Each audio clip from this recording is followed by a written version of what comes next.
The air in the Iliad ruin was thick enough to taste a cocktail of wet stone, ancient dust, and the iron scent of water that had run through veins of ore for millennia. Ilara's torch sputtered, casting frantic, dancing shadows that made the carved faces on the walls seem to writhe. Fortune favors the bold, she reminded herself, her knuckles white on the hilt of her iron sword. The mantra of every foolhardy adventurer who ever delved too deep. She was here for the legend of Sunken Vale's crown, a relic said to be lost when the city was swallowed by the earth. She rounded a corner and the corridor opened into a vast, subterranean chasm. A crumbling stone bridge arched over a black abyss, its far end leading to a dais where something glinted with a soft, golden light. Her heart hammered against her ribs. The crown. Ilara took a step onto the bridge, and the temperature plummeted. Her breath plumed in the torchlight. The shadows at the edges of the chamber ceased their dancing. They began to coalesce, to deepen into a solid, unnatural darkness that drank the light from her torch. A sound began. Not from in front of her, but from directly behind. A wet, rhythmic scraping, like something heavy and meaty being dragged across the stone floor.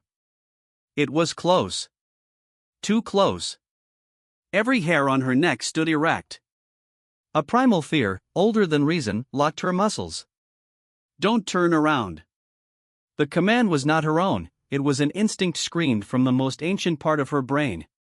The scraping came again, closer now. She could feel a presence at her back, a freezing cold aura that seeped through her leather armor and into her bones. A low, guttural whisper teased the edge of her hearing, not a language, but a promise of violence and despair. Her eyes remained fixed on the crown, its gold gleaming like a taunt.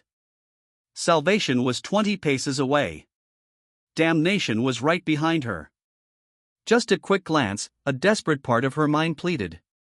Maybe it's nothing. A trick of the wind, a rat. The thing behind her exhaled. The air that washed over her was frigid and carried the smell of an opened grave. Her survival instinct shattered. With a choked cry, Ilara spun around, her sword raised. The torchlight illuminated it for only a fraction of a second, but it was enough to sear the image into her soul forever. It was a thing of nightmare, a mockery of form, a pulsating, fleshy mass studded with mismatched, milky eyes that all blinked in unison. A gaping maw lined with broken, jagged teeth yawned open, and from within, a distorted, many-voiced shriek erupted, a sound that was the very essence of the dungeon's terror. The torch was snuffed out instantly, plunging her into absolute blackness. The last thing Ilara felt was an icy, skeletal grip on her ankle, and the sensation of being pulled, hard, into the consuming dark. The crown's golden light winked out, and the only sound left in Sunken Vale was the wet, satisfied scraping, starting all over again. Waiting for the next bold soul to seek their fortune.